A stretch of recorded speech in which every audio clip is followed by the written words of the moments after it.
পয়লা জানুয়ারি বৃহস্পতিবার থেকে বীরভূমের নানুরের বাসাপাড়ায় শুরু হলো মিলন মেলা। তৃণমূল কংগ্রেসের প্রতিষ্ঠা দিবস উপলক্ষে প্রতি বছর নানুরের বাসাপাড়ায় মিলন মেলার আয়োজন করা হয়ে থাকে।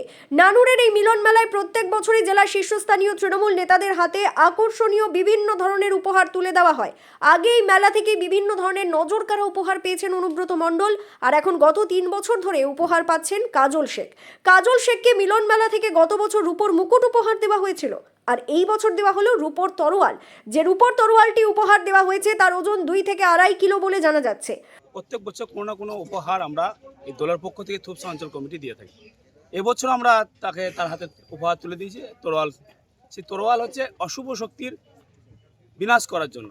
যারা এই অসভ্য যারা বাংলার মানুষকে ভাগ করতে চাইছে, হিন্দু মুসলমানের মধ্যে বিভেদ সৃষ্টি করতে চাইছে, বিভাজনের আইনটি যারা করছে, সেই সমস্ত অশুভ শক্তির বিরুদ্ধে এই তরোয়াল তার কাজে লাগে।